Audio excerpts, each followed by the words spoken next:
आज Mooknayak India TV news चॅनलची team Deekshabhoomi येथील पवित्र स्थानावरती आलेली आहे। आता लवकरच आपल्यासोबत जुळणार आहे राजकिशोर मेश्राम, जे आपल्या मुकनायक इंडिया TV न्यूज चॅनलचे पत्रकार आहेत। तर या राजकिशोर मेश्राम आता समोर आपल्याला संबोधित करणार आहे। जय भीम सगळ्यांना, नमो बुद्धाय। माझं नाव राजकुमार मेश्राम आहे। मी मुकनायक इंडिया TVचा पत्रकार आहे। सध्या 14 ऑक्टोबरच्या निमित्ताने इथे दीक्षाभूमीला आम्ही व्हिजिट दिली। या दीक्षाभूमीमध्ये गड्डे बुजवण्याचं काम जोराशोरावर आहे। तरी पण मशिनीचं काम चालू आहे। गड्डे बुजवणं जिकडे तिकडं हे लोह्याच्या सलाखी, नाल्या बुजवणे, गड्डे बुजवणे चालू आहे। पण जसं दीक्षाभूमीचा पहिलेचा परिसर होता तसा दीक्षाभूमीचा परिसर आता सध्या वाटत नाही। कारण की जिकडे तिकडं भंगार, हे टुनं लोह्याच्या सलाखी की पडलेलं आहे। जिकडे तिकडे पेंडालचे पाट्या पुट्या पडलेल्या आहे। गड्डे बुजवणं चालू आहे। दीक्षाभूमीचं सौंदर्यीकरण अजून याच्यापर्यंत आखरी टप्प्यावर, शेवटच्या टप्प्यापर्यंत पोचलेलं नाही आहे। याचं रिझन काय आहे? समाज कुठे आहे? आपला समाज कुठं आहे? झोपलेला आहे का आपला समाज? एवढा आपल्या समाजावर एवढा अन्याय अत्याचार होतो तरी समाज खडबडून जागा होत नाही। या दीक्षाभूमीवर मनुवादी लोकांनी कब्जा केलेला आहे। एवढी हर वर्षी दीक्षाभूमीला विदेशातून इकडून तिकडून देणगी येते। हे देणगी जाते कुठं? हा एक प्रश्नचिन्ह निर्माण होतो समाजापर्यंत। बस 14 एप्रिलला DJ वाजवला, झाले 14 एप्रिल समाप्त। दसरा आला, एका दिवसासाठी दसरा एन्जॉयमेंट करायला येत आहे, झाला दसरा समाप्त। पण बाबासाहेबांनी ॲक्च्युली जे आपल्याला एवढा शुद्ध नैसर्गिक धम्म दिलेला आहे, त्या धम्माचा युटिलाइज समाज करत नाही आहे। फक्त मी आणि माझा परिवार इथपर्यंतच आपल्या समाजातले लोक सीमित आहे। काय आहे? म्हणूनच तर मनुवादी लोक हे असा अजेंडा बनवून सगळ्यांना आपल्यावर अन्याय अत्याचार करतात। हेच पाहतात ते की बा ह्याचा समाज अशा याच्यामध्ये गुंडला पाहिजे, टप्प्याटप्प्यामध्ये, तुकड्यामध्ये, आणि आम्ही यांच्यावर अत्याचार केलं पाहिजे। हेच ते संधी साधतात ना, ह्याच्यावर ते असे अटॅक करत राहतात। आता किती 14 एकरची जमीन होती, 14 एकर वाटत नाही दीक्षाभूमी। असं वाटतं की 1-2 एकरामध्ये दीक्षाभूमीचा परिसर आहे। पुरं असं एकदम गढूळ वातावरण करून ठेवलेलं आहे।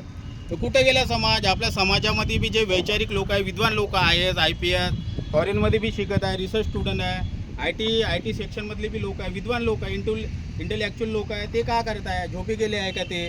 आम्ही तर सामान्य माणूस आहोत। पण जो विद्वान व्यक्ती आहे आपल्या समाजामध्ये, तो विद्वान व्यक्ती समाजामध्ये येऊन सणाने तुम्ही तर पुढाकार घ्या, आम्ही तुमच्या पाठीशी आहो ना। असं तर नाही की नाही म्हणत बाबा, तुम्ही पुढाकार घेऊन सणाने तुम्ही लढातही आम्ही तुम्हाला सपोर्ट देतो ना।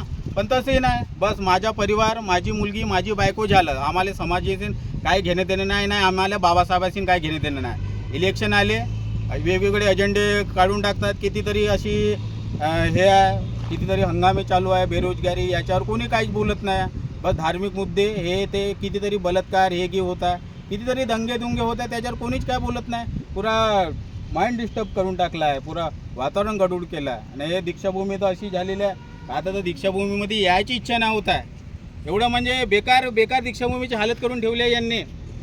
जे बिचारे विदेशातून लोक येत होते बुक घ्यासाठी, बाबासाहेबांनी 1956मध्ये ह्या पवित्र दीक्षाभूमीवर दीक्षा दिली आणि 22 प्रतिज्ञासुद्धा दिली बाबासाहेब आंबेडकरांनी स्वतःच्या चष्मा काढून सणांनी की बा त्या 22 प्रतिज्ञेमध्ये एखादी गलती जरी झाली तर समाज, हा भाडा समाज त्या ह्याच्यावर हे करून म्हणून चष्मा काढून सणांनी त्या 22 प्रतिज्ञा दिल्या की ॲक्सेप्ट करा म्हणून त्या 22 प्रतिज्ञा। तरी लोक आपण ॲक्सेप्ट नाही करत, काय नाही करत। बाबासाहेबांनी एवढा चांगला धम्म दिला, काही फॉलो नाही करत, काही नाही, काय बस नाच गाणे याच्यावरच बस एन्जॉयमेंट झाला, बाबासाहेब झाला, समजलं आम्हाला बाबासाहेब। म्हणून समाजावर हे मनुवादी लोक आक्रमण करत आहे आणि आपण जिथे तिथे जाऊ। समाजावर एखादा अत्याचार झाला, फॉर एक्झाम्पल खैरल्याची हत्याकांड, आता तो शिंदेचा हत्याकांड झाला, किती कोणा बबाल केला? काहीच बबाल नाही झाला। ज्याच्यावर अत्याचार झाला तो बिचारा दुःखी आहे, बाकी समाज बम एन्जॉयमेंट करत आहे, आपल्या गुंताड्यामध्ये गुंतलेला आहे। काय आहे समाजाची अवस्था? काय आहे? कुठे चालला समाज? हर राजनेता अलग याच्यामध्ये डिवाईड झालेला आहे, तुकड्यामध्ये डिवाईड झालेला आहे। तो म्हणते माझा बाबासाहेब। कुठे चालला बाबासाहेब? बाबासाहेबांना असं थोडी म्हटलं आहे का बा तुम्ही तुकड्या म्हटलं? अरे ठीक आहे ना, अरे एका परिवारामध्ये सगळे लोक राहतात, परिवारामध्ये बी मतभेद होतात. मी हे नाही म्हणत परिवारातही मतभेद, हा ते एवढा मोठा समाज आहे ह्याच्यामध्ये बी मतभेद होतं. पण जेव्हा समाजावर अन्याय अत्याचार होतो तेव्हा तर समाजाने एकोप्याला यायला पाहिजे, तेव्हाच तर शक्ती दिसेल, तेव्हाच तर आपले जे राहिलेले जे प्रश्न आहे ते तर याच्यामध्ये येतील की नाही. समाज एकोप्यात येत नाही, काही नाही काय, तो आपल्या टेशीमध्ये चालला, तो तिकडे आपल्या टेशीमध्ये चालला, मीच मोठा ह्या मोठ्याच्या याच्यानंच हे मनवादी लोक याचा फायदा उचलत आहे. आता 14 ऑक्टोंबर आहे, 68वा धम्मचक्र परिवर्तन आहे. तर ह्या 68वा धम्मचक्र परिवर्तनाच्या दिनानिमित्त त्या दीक्षाभूमीवर पुरं JCBनं पुरं ते ग्राउंड घेऊन पुरं अंडरग्राऊंड जे होतं ते पुरं गड्डे गुड्डे बुजवण्याचं काम चालू आहे. धीरे हळूहळू लोक येत आहे. तर काही दीक्षाभूमीमध्ये काही हे नाही आहे, काही पेंटिंग नाही, डेंटिंग नाही, काही नाही. आतापर्यंत पुरं सजवून सवरून सणाने बड्या प्रफुल्लित दिसायला पाहिजे होती दीक्षाभूमी. पुरं स्टाईल आहे तिकडल्या हे गेल्या, तिथे ते गड्डे गुड्डे पाडलेले आहे, पुरं त्या ग्रिला पुरं त्या जंगाटलेले आहे, हे पुरे याचे झाडं झुडं पुरे हे झालेले आहे. हे काय आहे हे दीक्षाभूमी? अरे बाबासाहेब म्हणजे काही हे साधे मामूली व्यक्ती नव्हते, बोधिसत्व होते. बोधिसत्व म्हणजे बुद्ध बनण्याच्या प्रक्रियेमध्ये आहे बाबासाहेब. हे आपल्या जनतेने समजलेलं पाहिजे. बाबासाहेब पुष्कळ मोठे विद्वान व्यक्ती होते.